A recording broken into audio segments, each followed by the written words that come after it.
Hello everyone, আসসালামু আলাইকুম। কি অবস্থা সবার? আই হোপ আপনারা সবাই অনেক বেশি ভালো আছেন বিকজ রমজান মাস চলে আসছে। আলহামদুলিল্লাহ আমিও অনেক ভালো আছি। আমার ভিডিওর টপিকটা আপনারা অলরেডি গেস করে ফেলছেন। আজকে আমি অথেন্টিক একদম আমার নানুর হাতের যে কুলবড়ির আচারের রেসিপি সেটা শেয়ার করবো আপনাদের সাথে। এই সবগুলো বড়ই আমি কালেক্ট করছি আমার শ্বশুর বাড়ির গাছ থেকে। ছাদে গিয়ে নিজে হাতে পেরে একদম এগুলাকে রোদে শুকাইছি এবার বড়ইয়ের আচার বানানোর জন্য। আমার নানু বাড়ির একেবারে সামনে একটা বড়ই গাছ ছিল, ওই গাছের বড়ইগুলো আমার নানু টিনের চালে শুকাতো, তারপর হচ্ছে এগুলা দিয়ে আমাকে আচার বানাই দিত। এইবার গাছ থেকে বড়ইগুলো পাড়ার সময় আমি প্ল্যান করছিলাম যে আমি হচ্ছে এবার নানুর মতো একেবারে আচার বানাবো। তো আচার বানানোর জন্য আমি ফার্স্টে হচ্ছে সবগুলা বড়ইকে একদম সুন্দর করে ক্লিন করে নিছি পানি দিয়ে। এখন এই ফ্রেশ বড়ইগুলাকে একটা প্যানের মধ্যে পানি দিয়ে 5-7 মিনিটের মতো হচ্ছে আমি সিদ্ধ করব। আর অবশ্যই বড়ইগুলা সিদ্ধ দেওয়ার আগে এগুলার ভেতরে কোনো পোকা টোকা আছে কিনা চেক করে নিতে হবে। সিদ্ধ করার এই পর্যায়ে বড়ইগুলাকে একদম ছোট ছোট কালো জাম মিষ্টির মতো কিন্তু লাগে দেখতে, তাই না? অলমোস্ট 5-7 মিনিটের মতো সিদ্ধ করার পর এগুলাকে হচ্ছে আমি পানি থেকে তুলে নিচ্ছি। এবার আচার বানানোর জন্য একটা মশলা রেডি করব আমি। এজন্য আমি নিয়েছি প্রাণের একটা পাঁচফোড়নের প্যাকেট, তারপর নিয়েছি কয়েকটা শুকনো মরিচ। জিমেট পাঁচফোড়নের প্যাকেট আপনারা না পেলে আপনারা বাসায়ও এটার মশলা বানায় নিতে পারেন। এরপর আমি পেনে দিলাম হচ্ছে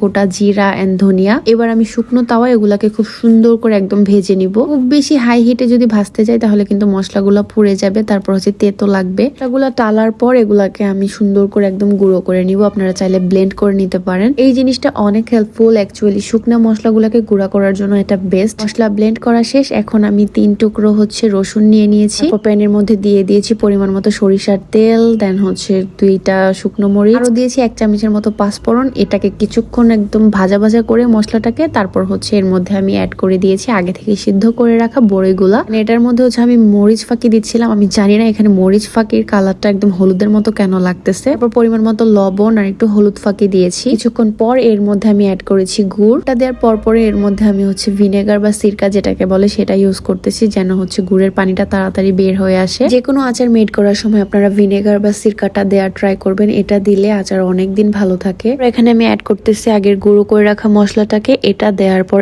এত সুন্দর একটা স্মেল আসে। একেবারে লাস্ট স্টেজে এর মধ্যে আমি 1/2 চামচের মতো বিট লবণ ইউজ করেছিলাম। আর এটার জন্য টেস্টটা এত ইনহ্যান্স হয়েছে, ট্রাস্ট মি, অনেক বেশি। আচারটা বানানোর সময় আমি বড়িগুলাকে হচ্ছে একটু ভেঙে ভেঙে দিয়েছিলাম, দ্যাটস ওয়াই হচ্ছে একদম ভেতরে মশলাটা একদম ঢুকে গেছে। ফাইনালি আমার নানুর রেসিপিতে করা বড়ইয়ের আচার ডান। এর টেস্ট হবে টক ঝাল মিষ্টি। যারা বেশি দিন এটাকে স্টোর করতে চান তারা অবশ্যই কাচের জারে এটা রাখবেন। এটাকে নর্মালি ফ্রিজে রেখে খাবো, কজ আমি 2-1 এর মধ্যে এটা শেষ করে ফেলবো।